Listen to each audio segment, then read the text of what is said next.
Bueno, doctores, ahora vamos a revisar otros temas de cardiología que vienen a ser las miocardiopatías y las enfermedades del pericardio. Acá nos han preguntado, por ejemplo, en el ENAM del 2006, un caso clínico, ¿no? Donde, como vemos en las alternativas, nos dan claves como las miocardiopatías hipertrófica, alcohólica, restrictiva, chagásica, etc. Entonces, y nos preguntan de un paciente de 41 años que presenta edema de miembros inferiores, aumento inspiratorio de la presión de la vena yugular, que se llama el signo de Kussmaul. Aquí está el datito. Siempre busquen en los casos clínicos el dato patognomónico específico de una enfermedad. El signo de Kussmaul es el aumento a la inspiración ¿de qué? De la presión venosa central. Cuando el paciente inspira, la ingurgitación yugular aumenta. Eso es algo anormal, paradójico, porque normalmente cuando un paciente inspira, genera una presión negativa en el tórax y hace que la presión venosa central baje. Por lo tanto, la ingurgitación yugular baja. Cuando sucede lo contrario, se llama signo de Kussmaul. Es decir, cuando inspira, hay más ingurgitación yugular, eso se llama signo de Kussmaul. Y eso te lo da dos patologías, básicamente, más frecuentemente. Lo que viene a ser la miocardiopatía restrictiva y la pericarditis constrictiva. Entonces, ¿cómo voy a diferenciar estas dos patologías? Porque estas dos se parecen mucho. Aparte del signo de Kussmaul, nos dan datos de congestión venosa sistémica. El paciente está con edema de miembros inferiores, está con ascitis, con hepatomegalia dolorosa por la congestión hepática, etc. En ambas patologías hay congestión venosa sistémica, porque el corazón no puede llenarse bien, ya sea porque la masa ventricular está alterada, fibrótica, infiltrada, o ya sea porque el pericardio ha formado una coraza cálcica que no lo deja llenarse bien. Se altera la diástole, se altera el llenado, entonces como el corazón no se llena bien, ¿a dónde va esa sangre? Hacia las venas de todo el cuerpo, produciendo una congestión venosa sistémica. ¿Correcto? Entonces, ¿cómo diferencio la miocardiopatía restrictiva de la pericarditis constrictiva? Con los exámenes auxiliares. Y miren acá, la ecocardiografía revela engrosamiento simétrico de las paredes ventriculares. Ese engrosamiento simétrico de las paredes ventriculares, ¿correcto?, es prácticamente, nos está refiriendo a que la patología se encuentra en el miocardio por una infiltración. ¿Cómo está la fracción de eyección? Normal, claro, porque es una alteración de la diástole. La sístole está normal. ¿Qué te expresa la fracción de eyección? La sístole, la capacidad de contracción del ventrículo izquierdo, la capacidad de eyección del ventrículo izquierdo hacia la aorta de la cantidad de sangre. Lo normal es más del 50%. Claro, está normal porque estas dos patologías producen disfunción diastólica, alteran el llenado, mientras la sístole está normal. ¿Correcto? Muy bien, entonces según eso, nuestra clave será la miocardiopatía restrictiva. Entonces vamos a diferenciar los tipos de miocardiopatías. Tenemos entonces la miocardiopatía dilatada, que es la más frecuente, que es de tipo sistólica, miren, porque en la dilatada el ventrículo está delgadito, ¿correcto? Hay una dilatación del ventrículo izquierdo, produce disfunción sistólica, por eso la fracción de eyección está abajo. ¿Qué pasa en la hipertrófica y en la restrictiva? La disfunción es diastólica. Por eso la fracción de eyección está normal. La falla es en el llenado. Por eso la fracción de eyección está normal, porque la sístole está normal. En la hipertrófica hay gran aumento de espesor de la pared, al igual que en la restrictiva, porque hay una infiltración. ¿Correcto? Entonces son los tres tipos de miocardiopatías. La más frecuente, la dilatada. La causa más frecuente de la dilatada es idiopática y de forma secundaria la más frecuente es la alcohólica, ¿correcto? La hipertrófica que se genera es básicamente por mutaciones a nivel de las proteínas del miocardio, del miocito, sobre todo mutaciones a nivel de la miocina, lo más frecuente. Secundaria se presenta en la ataxia de Friedreich, por ejemplo, y la restrictiva se debe a infiltración. La infiltración puede ser por proteína amiloide, amiloidosis, por depósito de hierro, hemocromatosis o por fibrosis en la endocarditis de Loeffler. Infiltración, lo que va a producir engrosamiento del ventrículo izquierdo, por lo tanto va a alterar el llenado, disfunción diastólica, pero la sístole está normal, por eso la fracción de eyección está normal. La clínica es de congestión venosa sistémica, disnea, edemas, hepatomegalia, etc. Y el famoso signo de Kussmaul, ¿correcto? Esta clínica es parecida a la pericarditis constrictiva. Entonces, ¿cómo lo diferencio? Ya hemos dicho, con el ecocardiograma, incluso la TAC nos revela, o la resonancia magnética también nos diferencia. ¿Qué vamos a ver en la miocardiopatía restrictiva? Engrosamiento de las paredes ventriculares de forma simétrica. En cambio, en la pericarditis constrictiva lo que vamos a ver es una calcificación del pericardio, ¿correcto? Una calcificación del pericardio. A nivel fisiopatológico también hay diferencias. En la miocardiopatía restrictiva se altera toda la diástole, ¿correcto? Se altera toda la diástole, porque toda la pared ventricular está alterada por infiltración. En cambio, en la pericarditis constrictiva, recuerda que hay un espacio pericárdico. Ese espacio pericárdico hace que el corazón, los ventrículos todavía se llenen un poquito más. Entonces, lo que se altera en la pericarditis constrictiva es los 2/3 finales de la diástole, ¿correcto? Muy bien, entonces en este paciente de 41 años que tiene clínica de congestión venosa sistémica, como insuficiencia cardíaca derecha, ¿no? Edema de miembros inferiores, hepatomegalia, ascitis, etc. Y su signo de Kussmaul nos orienta, no vemos pericarditis constrictiva y no es porque ya hemos visto que en el ecocardiograma hay engrosamiento simétrico en las paredes ventriculares, entonces la clave sería una miocardiopatía restrictiva. No te olvides que la alcohólica produce y la enfermedad de Chagas producen miocardiopatía dilatada, que es la miocardiopatía más frecuente. La clínica de la miocardiopatía dilatada es básicamente la clínica de la insuficiencia cardíaca. Disnea, astenia, etc. ¿Ya? En cambio, la clínica de la miocardiopatía hipertrófica, ¿a quién se parece? A la estenosis aórtica. A la estenosis aórtica. ¿Correcto? O sea, va a haber angina, síncope, ¿correcto? Y disnea también. Muy bien. Pregunta directa del ENAM 2008. ¿Cuál es el tipo de agente etiológico más frecuente en la pericarditis? Y la causa más frecuente de lejos es la idiopática. Y si te dan una causa específica, como en este caso, la causa viral. Entonces, no te olvides, las causas de pericarditis aguda son la más frecuente idiopática y secundariamente más frecuente viral. ¿Quién? El Coxsackie virus, el virus Coxsackie de tipo B. Coxsackie virus tipo B. También el adenovirus, parvovirus, etc. Pero ese es el más frecuente. Neoplasias también, neoplasias malignas. Enfermedades autoinmunes, no te olvides las policerositis, pericarditis, ascitis, pleuritis, del lupus, artritis reumatoide, etc.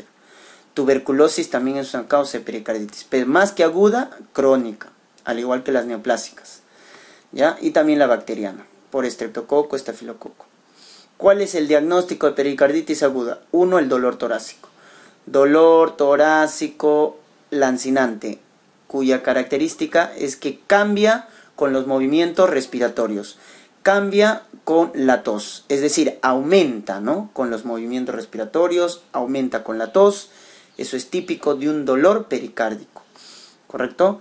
Al examen físico, roce pericárdico. El roce pericárdico al examen físico nos confirma una pericarditis aguda. Y el examen auxiliar que nos diagnostica la pericarditis aguda son los cambios en el EKG, cuyo signo más precoz es el infradesnivel, como vemos por ejemplo en este D2, el infradesnivel del segmento PR. Es el síntoma más precoz, pero luego ¿qué hay? Elevación del segmento ST, ¿correcto? El segmento ST se eleva, pero a diferencia de la elevación del segmento ST de la cardiopatía isquémica, esta elevación del segmento ST de la pericarditis aguda es una elevación en cóncavo hacia abajo. En cambio, en la cardiopatía isquémica es cóncava hacia arriba, ¿ya? Luego se normaliza, incluso a veces la onda T se hace negativa y luego vuelve a la normalidad, ¿ya? Y derrame pericárdico, cuarto. El derrame pericárdico básicamente ya es una exudación de líquido, un exudado hacia el espacio pericárdico, ¿ya? Y eso también se manifiesta en el EKG, lo que nos va a dar qué pasa cuando hay bastante líquido en el espacio pericárdico. El corazón va a estar flotando. ¿Y qué va a pasar? Va a cambiar los ejes de su corazón.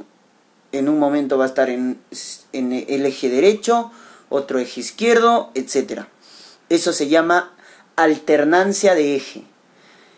En el EKG, cuando vemos alternancia del eje eléctrico, diagnóstico, derrame pericárdico. ¿Correcto? ¿Cuáles son las complicaciones? Taponamiento cardíaco. Claro, si hay una pericarditis aguda que genera derrame, este derrame puede ser masivo y puede taponar al corazón, es decir, bloquear su llenado, bloquear su diástole, produciendo un shock obstructivo, al igual que el neumotórax, que el tromboembolismo pulmonar, que la pericarditis constrictiva, que la miocardiopatía restrictiva. Todas esas producen shock obstructivo, bloquean la diástole del corazón. Otra complicación, de la pericarditis aguda es que como se inflama a repetición el pericardio se fibrosa, se calcifica, y eso se llama pericarditis constrictiva, porque una característica de las pericarditis agudas, doctores, son básicamente la recidiva, la recurrencia, ¿ya? El tratamiento médico, AINES, colchicina, prednisona, etc., para bajar, ¿no? AINES a altas dosis, ácido acetil salicílico, 4 a 5 gramos por día, ibuprofeno, 800 miligramos cada 8 horas. Si no resuelve la clínica, utilizamos corticoides en casos severos, y para bloquear o para evitar las recurrencias, utilizamos colchicina, ¿correcto? También hay tratamiento invasivo en caso de taponamiento cardíaco, drenaje pericárdico, o en caso de pericarditis constrictiva, una ventana pericárdica, ya sea por una pericardiotomía, un agujero, o saco todo el pericardio, lo que se llama una pericardiectomía. Pregunta directa: ¿cuál es el tipo entonces de agente etiológico más frecuente en pericarditis aguda infecciosa? Viral o idiopática. El taponamiento cardíaco se produce cuando el hemopericardio acumula. El taponamiento cardíaco traumático es agudo. Y cuando el pericardio se tapona en un cuadro agudo, cuando se llena con 250 mililitros. Y de forma crónica, cuando se tapona el corazón de forma crónica, cuando se llena de 2 litros. ¿Correcto? Entonces, si el líquido pericárdico, hay un derrame pericárdico que produce un volumen de 250 mililitros de forma aguda, el corazón se va a taponar, se va a alterar la diástole, el llenado. Y si es de forma crónica, como en las neoplasias, tuberculosis, etc., con 2 litros se tapona, ¿ya? ¿Y cuál es la clínica del taponamiento cardíaco? La famosa triada de Beck. ¿Y cuál es la triada de Beck? Ruidos cardíacos apagados o disminuidos, porque como el corazón está dentro de una gran bolsa de líquido, los ruidos se vuelven bajos en su intensidad. Segundo criterio, aumento de la presión venosa central, que se traduce con un aumento de la ingurgitación yugular. Y tercero, hipotensión, por disminución del gasto cardíaco, ya que si el corazón no se llena bien, el gasto cardíaco va a bajar. Y hay un signo también característico del taponamiento cardíaco, que es el pulso paradójico. ¿También puede haber signo de Kussmaul? Sí, también puede haber signo de Kussmaul, porque el corazón también se está alterando en su diástole, ¿ya? Es más raro, pero puede presentarse. El Kussmaul es más típico de la pericarditis constrictiva y de lo que viene a ser la miocardiopatía restrictiva, ¿ya? Y también puede haber, como les digo, el pulso paradójico, ¿ya? Que es frecuente en el taponamiento cardíaco. ¿Qué es el pulso paradójico? El descenso de la presión arterial durante la inspiración. Descenso de la presión arterial más de 10 milímetros de mercurio en la inspiración, pulso paradójico, que también se presenta no solo en los cuadros cardíacos como el taponamiento cardíaco, sino también en los casos de causas neumológicas como el asma severa, ¿sí? Taponamiento entonces traumático, que es agudo. ¿Con cuánto se va a taponar el corazón? Con 250. 2 litros en casos crónicos. Siguiente pregunta, ¿cuál de las siguientes patologías presenta pulso paradójico? Ya dijimos, pulso paradójico, disminución de la presión más de 10 milímetros a la inspiración. Es cardíaco, lo tenemos en varias patologías. Y hemos mencionado una, el taponamiento cardíaco, pero acá no nos ponen como clave taponamiento cardíaco. Entonces, ¿cuál es la otra patología cardíaca que se asocia? La pericarditis constrictiva, ¿correcto? La pericarditis constrictiva también se asocia a pulso paradójico. Pero si me dijeran, el pulso paradójico es más típico ¿de quién? Del taponamiento cardíaco.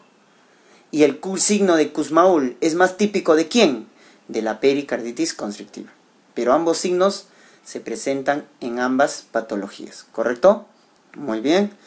Y también no te olvides de la causa neumológica, que se presenta en el asma severa. ¿Qué es la pericarditis constrictiva? Es cuando el pericardio se calcifica, se fibrosa y genera una coraza que va a alterar el llenado, dificulta el llenado del corazón al final de la diástole. Eso también era una diferencia con la miocardiopatía hipertrófica, en la cual se alteraba el llenado, pero en su totalidad. En la pericarditis constrictiva, solo al final. La clínica era similar a insuficiencia cardíaca derecha, signos de congestión venosa sistémica, edemas, hepatomegalia, citis, derrame pleural, ingurgitación yugular, etc. ¿Correcto? Similar a la miocardiopatía restrictiva también. En la exploración, taquicardia, signo de Kussmaul, que es típico de la pericarditis constrictiva. También hay pulso paradojal, pero el pulso paradojal es más típico ¿de quién? De taponamiento cardíaco, ¿correcto? QRS de bajo voltaje, etc. Y la radiografía incluso de tórax nos evidencia la calcificación en un 50%, pero mejor es el ecocardiograma, la TAC y la resonancia magnética. El ecocardiograma sí me evidencia la calcificación o para descartar otras causas, pero la resonancia magnética y la tomografía son de mejor resolución. Lo que hay que hacer es sacar todo el pericardio. Se hace una pericardectomía. Entonces, ¿cuál de las siguientes patologías presenta pulso paradojal? Pericarditis constrictiva, ¿correcto?